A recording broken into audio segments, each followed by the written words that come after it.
नमस्कार दोस्तों, कविता Yadav YouTube channel पर आप सभी का स्वागत है। डी.टेड+बी टीजीटी पीजीटी हिंदी की तैयारी को आगे बढ़ाते हुए आज की क्लास में हम करेंगे भक्ति काल के महत्वपूर्ण प्रश्न। भक्ति काल से संबंधित 50 प्रश्नों को हम पहले कर चुके हैं। 51 से लेकर 100 तक आज की क्लास में हम करेंगे, क्योंकि एक एक जब टॉपिक को हम कंप्लीट करते हुए साथ साथ उसके अधिक से अधिक प्रश्नों को करने की कोशिश कर रहे हैं, ताकि आप लोगों की परीक्षा के लिए में ये लगे कि ये प्रश्न भी हमारा पढ़ा हुआ है, ये भी हमारा पढ़ा हुआ है। तो इन प्रश्नों के माध्यम से आपको लोगों को करना क्या है, जितना आप लोगों ने कंटेंट पढ़ा है उसका एनालिसिस करना है कि इन प्रश्नों उत्तरों के माध्यम से आपके कितने प्रश्न सही हो पा रहे हैं। तो आप लोगों को देख लेना है कि लगभग आपके कितने प्रश्न सही हो पा रहे हैं। तो इसी तरह अधिक से अधिक प्रश्नों की प्रैक्टिस करते हुए हम अपनी तैयारी को आगे बढ़ा रहे हैं। तो सभी के लिए ये क्लासेस बेनिफिट रहेगी, भाई मददगार साबित होगी। ये नहीं है केवल डी.टेड+बी के लिए ही जो है ये परीक्षा में आएंगे, और अन्य जो स्टेट में टीजीटी पीजीटी या एमपी टीजीटी पीजीटी या फिर एनटीए नेट सभी परीक्षाओं में हिंदी साहित्य संबंधी प्रश्न पूछे जाते हैं। तो सभी के लिए ये मददगार साबित होगी। तो शुरुआत कर लेते हैं प्रश्न संख्या 51। वैष्णव धर्म के 4 प्रमुख आचार्यों में से किसने अपने सिद्धांतों में भक्ति और ज्ञान का समुच्चय माना है? तो इसका जो आप लोगों का सही आंसर क्या हो जाएगा? वैष्णव धर्म के 4 आचार्यों में से, जैसे रामानुजाचार्य, निम्बार्काचार्य, माधवाचार्य और विष्णु स्वामी, ये वैष्णव धर्म के प्रमुख 4 आचार्य रहे हैं। और इनमें से जो भक्ति और ज्ञान का समुच्चय मानने वाले जो विद्वान रहे हैं, भक्ति सिद्धांतों में भक्ति और ज्ञान का जो समुच्चय माना है, उनमें जो आचार्य रहे हैं प्रमुख, वे रहे हैं रामानुजाचार्य जी।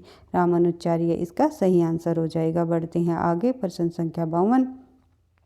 भक्ति और ज्ञान के पृष्ठभूमि में रामवत संप्रदाय का प्रवर्तन किसने किया? रामवत संप्रदाय का प्रवर्तन पूछा हुआ है, तो रामवत संप्रदाय का प्रवर्तन किन्होंने किया? आप लोगों को पता ही है, रामानंद जी ने रामवत संप्रदाय का प्रवर्तन किया। आगे चलकर तुलसीदास जी ने इसको आगे बढ़ाया और इसी सिद्धांत पर उन्होंने अपनी जो भक्ति संबंधी रचनाएं हैं उनमें अपना महत्वपूर्ण योगदान दिया है। बढ़ते हैं आगे। प्रश्न संख्या 53। वारकरी संप्रदाय के प्रवर्तनकर्ता कौन रहे हैं? वारकरी संप्रदाय के प्रवर्तक कौन रहे हैं? तो ये आपको बताना है। वारकरी संप्रदाय के जो प्रवर्तक रहे हैं विज्ञानेश्वर जी माने जाते हैं। वैसे चारों ये महाराष्ट्र के विद्वान रहे हैं, ज्ञानदेव, नामदेव, एकनाथ और तुकाराम। उनमें से जो ज्ञानदेव जी हैं उनको वारकरी संप्रदाय का प्रवर्तक माना जाता है। बढ़ते हैं आगे। प्रश्न संख्या 54। सुखमणि 52 अखरी 12 मासा किस कवि की रचना है? तो सुखमणि 52 अखरी और 12 मासा जो ये रचनाएं है, ये किस कवि की है? बार बार परीक्षा में पूछी जाती हैं ये तीनों रचनाएं। तो देख लेते हैं हम ये जो रचना है ये किसकी है। आई होप आप लोगों ने आंसर लगा दिया होगा। तो इसका हमारा जो सही आंसर है, ये गुरु अर्जुन देव की रचनाएं हैं, सुखमणि 52 अखरी और 12 मासा। बढ़ते हैं आगे। प्रश्न संख्या 55। काहे नीलिनी तू कुम्हिलानी, जो ये है पंक्ति, ये किस कवि के द्वारा पंक्ति पूछी गई है? किस कवि की पंक्ति है ये पूछा गया है। तो आप लोगों को पता ही है, ये जो प्रसिद्ध पंक्ति है ये कबीरदास जी की रही है। इसका हमारा सही आंसर हो जाएगा कबीरदास जी। बढ़ते हैं आगे। 2.5 अक्षर प्रेम के पढ़े जो पंडित होए, पढ़े है भाई, ये थोड़ा टाइपिंग मिस्टेक हो गया। तो 2.5 अक्षर प्रेम के पढ़े जो पंडित होए, इस प्रकार से जो ये पंक्ति है, ये पंक्ति किस विद्वान की है, किस लेखक की है? तो ये निर्गुण काव्यधारा के प्रमुख कवि जो रहे हैं कबीरदास जी की ही ये पंक्ति रही है। 2.5 अक्षर प्रेम के पढ़े जो सो पंडित होए। बढ़ते हैं आगे। और ये एक अन्य पंक्ति और है। सभी प्रकार के प्रश्नों को मैंने इंक्लूड किया है, पंक्ति से संबंधित हो, चाहे कथनों से संबंधित हो या फिर नहीं सत्य से संबंधित हो, जिस भी परीक्षा में। और बिल्कुल सिंपल बेसिक प्रश्नों को भी मैंने इस सीरीज़ में डाला है, क्योंकि जो हम तथ्य को कंप्लीट करते हैं, एक टॉपिक को हम कंप्लीट करते हैं, तो उसके लगभग सभी मैंने कोशिश की है कि लगभग सभी पॉइंटों से हम प्रश्नों को करते हुए आगे बढ़े। क्योंकि जो बच्चा नया है, जो बच्चा बिल्कुल शुरुआत से तैयारी कर रहा है, तो उन्हें बेसिक प्रश्नों को भी बार बार प्रैक्टिस करने की ज़रूरत है, क्योंकि जिन बच्चों ने अभी एक बार तैयारी कर चुके हैं, जो अभी जैसे उनकी लग रहा है कि हमारी तैयारी पूरी हो गई है, तो उनके लिए जो ये आप रिवीजन के तौर पर काम आएगी। लेकिन जो बच्चा बिल्कुल शुरुआत से तैयारी कर रहा है, उनके लिए काफ़ी मददगार साबित होंगे ये प्रश्न, क्योंकि अगर बार बार यही प्रश्न आप पढ़ोगे तो तभी आपको तथ्य याद रह पाएंगे। तो शुरुआत कर लेते हैं। प्रश्न संख्या 57, अजगर करे न चाकरी, पंछी करे न काम। जो ये पंक्ति है बार बार परीक्षाओं में पूछी गई है, तो ये जो पंक्ति है मल्लुकदास जी की है। अजगर करे न चाकरी, पंछी करे न काम। इन्होंने मल्लुकदास जी ने आलसियों का कीड़ा भी कहा जाता है, आलसियों के लिए एक महामंत्र भी दिया था। पढ़ते हैं आगे। प्रश्न संख्या 58, आचार्य रामचंद्र शुक्ल ने कबीर की भाषा का क्या नाम दिया है? आचार्य रामचंद्र शुक्ल जी ने कबीर की भाषा को क्या कहा है? सदुकड़ी भाषा कहा है। बढ़ते हैं आगे। कबीर को वाणी का डायरेक्टर किस समीक्षक ने कहा है? कबीर को वाणी का डायरेक्टर जो है हजारी प्रसाद द्विवेदी जी ने कहा है। साखी शब्द रमैनी किसकी रचनाएं है? ये आपको पता ही है, कबीर दास जी की ये रचनाएं है साखी शब्द रमैनी, जो कि बीजक में तीनों रचनाएं संग्रहित की गई हैं। श्री संप्रदाय के प्रवर्तक माने जाते हैं, कौन आचार्य माने जाते हैं श्री संप्रदाय के प्रवर्तक? आप लोगों को पता ही है। तो इसका हमारा जो सही आंसर है रामानुजाचार्य जी। रुद्र संप्रदाय के प्रवर्तक, रुद्र संप्रदाय के जो प्रवर्तक आचार्य रहे हैं वे रहे हैं विष्णु स्वामी जी। सिद्धांत पंचमात्रा ग्रंथ के रचयिता कौन रहे हैं? सिद्धांत पंचमात्रा ग्रंथ कई बार परीक्षाओं में पूछा जाता है, तो इसके जो रचयिता रहे हैं राघवानंद, जो रामानंद जी के गुरु रहे हैं। बढ़ते हैं आगे। प्रश्न संख्या,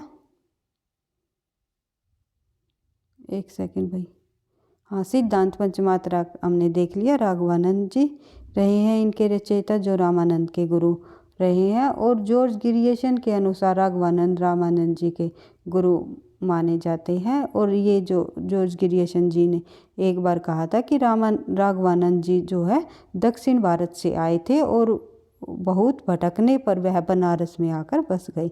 ये कथन भी अगर इस प्रकार से पूछ लिया जाए तो किन के अनुसार राघवानंद जी जो है किन्होंने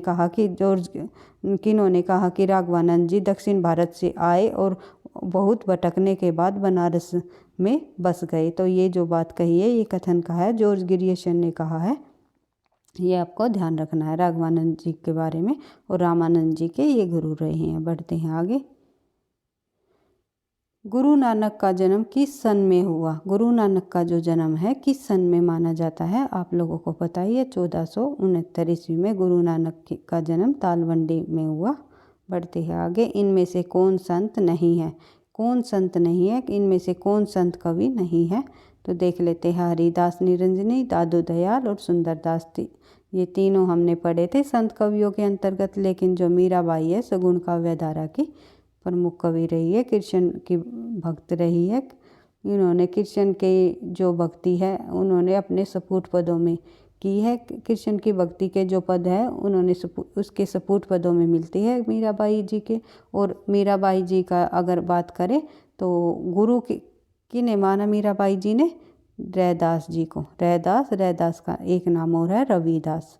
रविदास को अपना गुरु बनाया मीराबाई जी ने। अगर कई बार ये है परीक्षा में मीराबाई जी का जन्म भी पूछ लेते हैं, आप लोगों को पता होना चाहिए कि 1498 ईस्वी में इनका जन्म हुआ। बढ़ते हैं आगे। प्रश्न संख्या 66 हरडे वाणी के रचयिता कौन है? तो हरडे वाणी के जो रचयिता रहे हैं वो आपको पता ही है, वो रहे हैं दादू दयाल। बढ़ते हैं आगे। मूल गोसाई चरित्र के रचनाकार के रचयिता कौन रहे हैं? मूल गोसाई चरित्र के रचनाकार के रचयिता जो रहे हैं वे रहे हैं वेणी माधव दास जी। और इन्होंने जो मूल गोसाई चरित्र की रचना किन के जीवन पर आधारित है, किन की जीवन का वृत्तांत इस रचना में दिया गया है? तो वो है तुलसीदास के जीवन का वर्णन इस रचना में बताया गया है। बढ़ते हैं आगे। प्रश्न संख्या 68 श्री गुरु ग्रंथ साहब का संकलन किन्होंने किया, किसने किया? तो श्री गुरु ग्रंथ साहब का जो संकलन है वो किसने किया, आपको पता ही है, अर्जुन देव जी ने श्री गुरु ग्रंथ साहब का संकलन किया है। ज्ञान बोध के रचनाकार कौन है? ज्ञान बोध के रचनाकार रहे हैं मलुकदास जी। बढ़ते हैं आगे। प्रश्न संख्या 70। निर्गुण संत कवियों में सर्वाधिक शास्त्र एवं सुशिक्षित संत कौन रहे हैं? निर्गुण संत कवियों में सर्वाधिक शास्त्रीय और सुशिक्षित जो संत कवि रहे हैं वे रहे हैं सुंदरदास जी। समाधि जोग ग्रंथ किस संत की कवि, समाधि जोग ग्रंथ जो है किस संत कवि की रचना है? तो समाधि जोग ग्रंथ जो है किस संत कवि की रचना मानी जाती है? तो आपको ध्यान रखना है ये जो रचना है ये हरिदास निरंजनी की रचना रही है। बढ़ते हैं आगे। सुंदर ग्रंथावली का संकलन किन्होंने किया? सुंदर ग्रंथावली का जो संकलन है वो किया है पुरोहित हरि नारायण शर्मा जी ने। उसके बाद बात करते हैं सुखमणि के रचयिता कौन रहे हैं? अभी हमने ऊपर पढ़ा था 12 मासा सुखमणि जो, एक सेकंड भाई, सुखमणि के रचयिता कौन रहे हैं? तो सुखमणि के जो रचयिता रहे हैं वे रहे हैं, अभी हमने पढ़ा था ऊपर जो 3 रचनाएं और अन्य पढ़ी थी अर्जुन देव जी की, एक थी 12 मासा, फिर एक थी सुखमणि और एक रचना थी इनकी 12 मासा सुखमणि और एक थोड़ा माइंड से स्किप हो रही है भाई 52 अखरी। 52 अखरी जो रचना है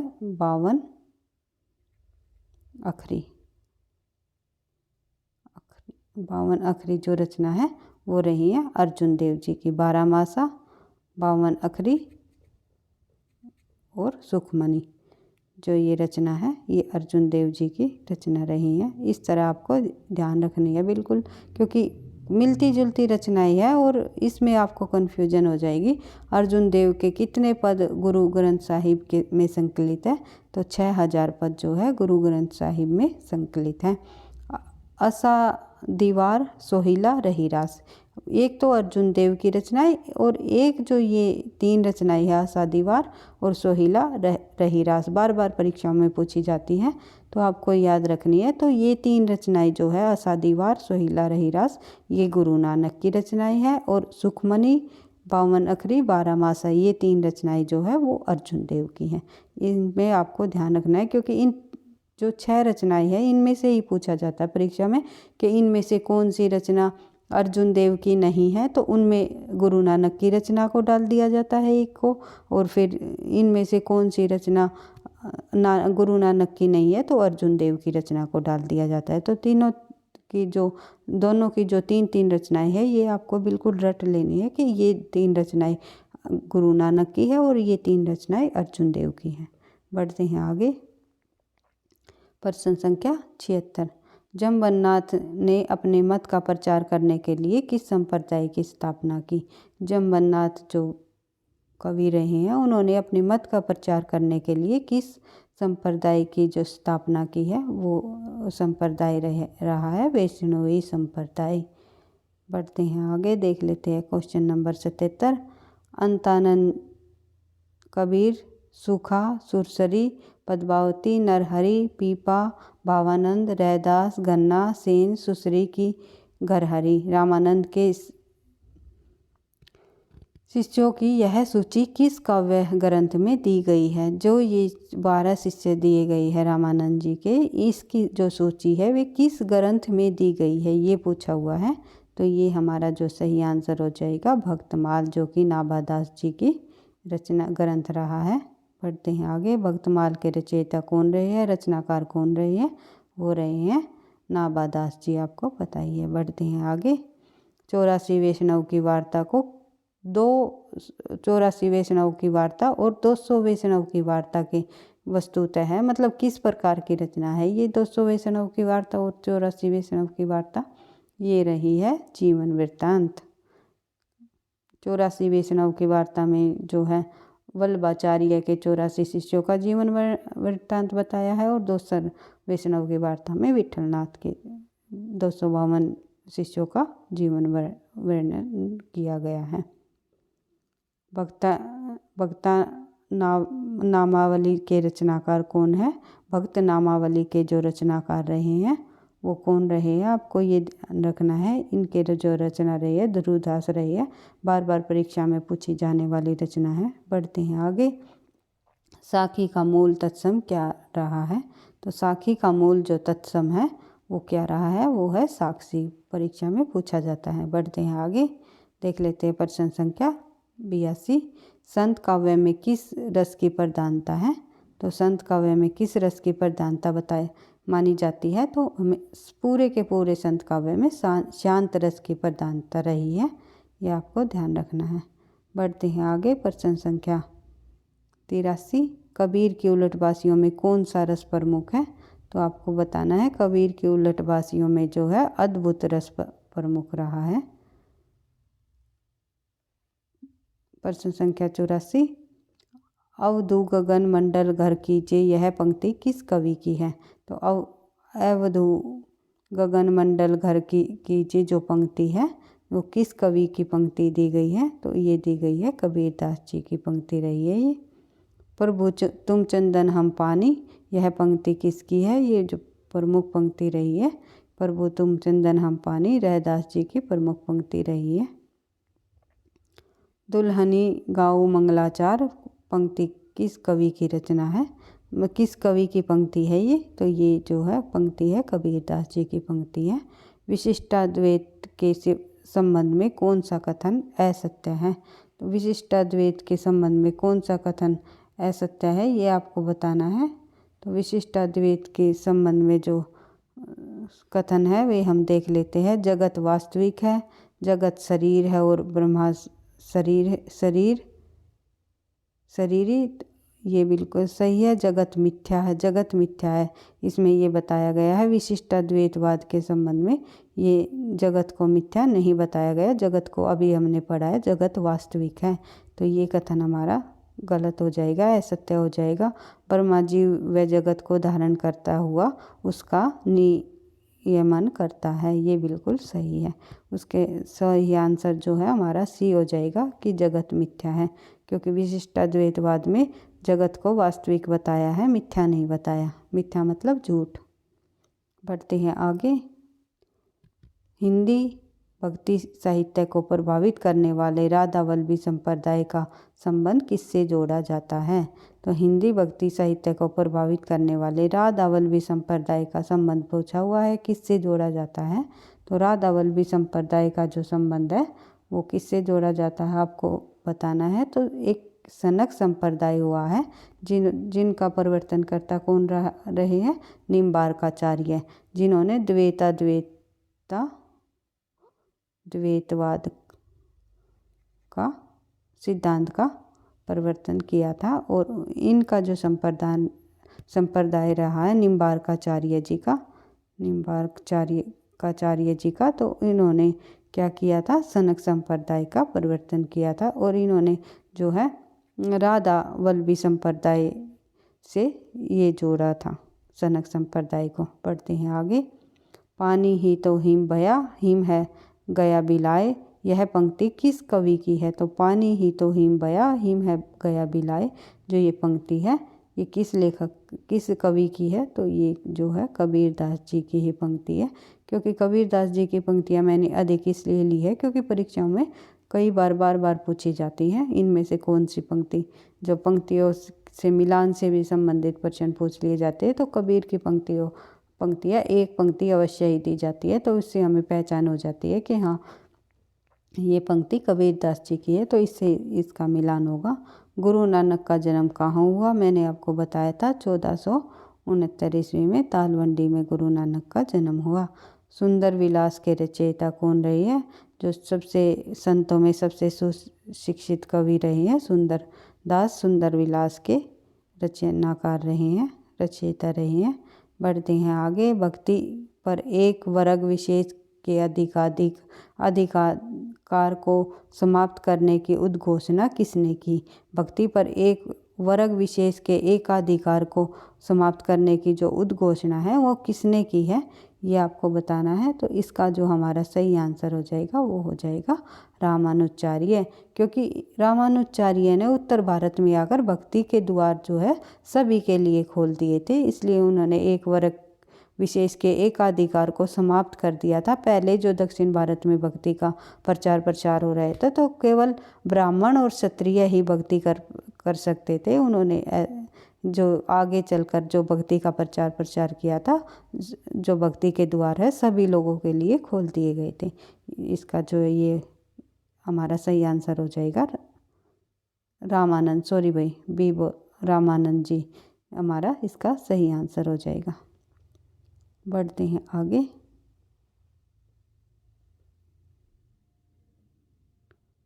किस मत का जो प्रधान धर्म ग्रंथ गीता है, किस मत का प्रधान धर्म ग्रंथ गीता है, तो वो रही है भागवत मत का जो प्रधान धर्म जो रहा है वो गीता रहा है।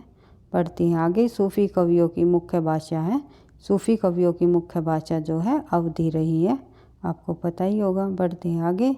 सगुणोपासक भक्त भगवान के सगुण और निर्गुण दोनों रूप मानता है, पर भक्ति के लिए सगुण रूप ही स्वीकार करता है, निर्गुण रूप ज्ञान मार्गियों के लिए छोड़ देता है। यानी कि निर्गुण रूप जो है वो ज्ञान मार्गियों के लिए छोड़ देता है, जो संत कवि रहे हैं उनके लिए छोड़ देता है। सगुणोपासक भक्त भगवान के सगुण और निर्गुण दोनों रूपों को मानता है, पर भक्ति के लिए सगुण रूप स्वीकार करता है। ये कथन है जो वो कहा है, किन्होंने कहा है ये बताना है आप लोगों को। तो ये जो हमारा इसमें सही आंसर हो जाएगा ये हो जाएगा आचार्य रामचंद्र शुक्ल। आचार्य रामचंद्र शुक्ल ने कहा है कि सगुण उपासक भक्त जो सगुण भक्ति करते हैं भगवान की, वे जो सगुण और निर्गुण दोनों रूपों को तो मानता है, पर भक्ति का जो रूप अपनाता है वो स्वीकार करता है, वो सगुण रूप को ही अपनाता है, निर्गुण रूप को वे ज्ञान मार्गी संतों के लिए छोड़ देते हैं।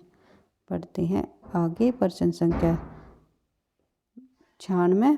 कबीर तथा अन्य निर्गुणपंथी संतों के द्वारा अंत साधना में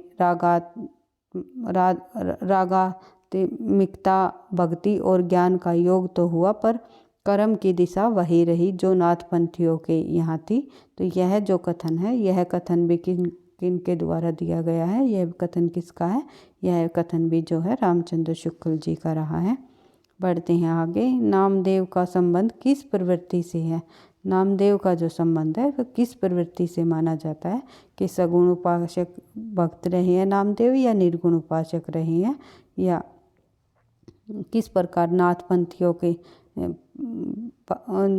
से संबंध रखते हैं नामदेव जी, या किस से संबंध रखते हैं, ये पूछा हुआ है। किस प्रवृत्ति के रहे हैं?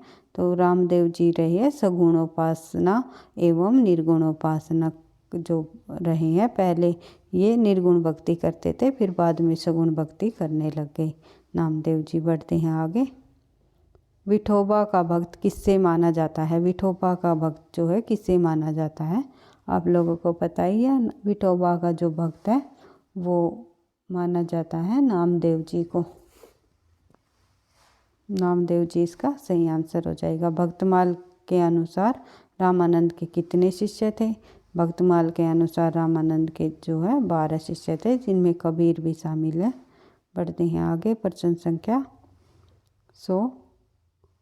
भक्ति मार्ग में सर्वप्रथम जाति पाति का भेद निरर्थक माना। भक्ति मार्ग में सर्वप्रथम जाति पाति का जो भेद है निरर्थक माना, जो ये है किन्होंने माना भक्ति मार्ग में सर्वप्रथम जाति पाति का भेद निरर्थक? तो मैंने आपको बताया ही था, रामानंद जी ने, जिन्होंने भक्ति के जो द्वार है सभी के लिए खोल दिए गए थे। उन्होंने जाति पाति का भेद को अस्वीकार किया है, निरर्थक माना है। और जिस प्रकार से दक्षिण भारत में ब्राह्मण और क्षत्रिय केवल भक्ति के द्वार केवल उन्हीं दो जातियों के लिए ही खुले थे, लेकिन रामानंद जी ने आगे चलकर भक्ति का जो प्रचार प्रसार किया उत्तर भारत में आकर के उन्होंने भक्ति के द्वार सभी के लिए खोल दिए गए।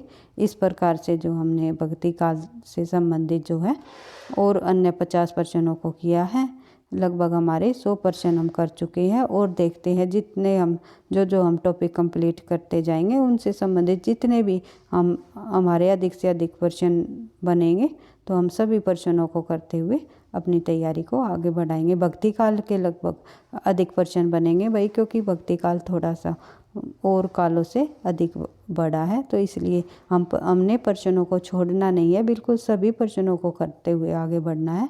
क्या पता किस प्रकार का परीक्षा में प्रश्न पूछ लिया जाए। और थोड़े से प्रश्नों का लेवल भी मैं थोड़ा टफ करते हुए अपनी तैयारी को फिर आगे बढ़ाएंगे। और फिर जैसे ही हमारा कंप्लीट भक्ति काल हो जाएगा, फिर एक बार मैराथन क्लास में आकर के सभी प्रश्नों की एक बार रिवीजन भी कर लेंगे और अन्य प्रश्नों को भी उसमें जोड़ देंगे। देखते हैं कितने अधिक से अधिक जितने प्रश्न हो पाएंगे हम सभी प्रश्नों को करते हुए आगे बढ़ेंगे। तो आपको जो है क्लास अच्छी लगी या पसंद आई या आपको लगता है थोड़ा सा भी परीक्षाओं में आपको मददगार साबित होंगे तो वीडियो को लाइक करना, दोस्तों के साथ शेयर करना, चैनल पर पहली बार हो तो सब्सक्राइब कर लेना ताकि नोटिफिकेशन आपको समय पर मिलता रहे। पढ़ते रहना, आगे बढ़ते रहना। थैंक यू, धन्यवाद।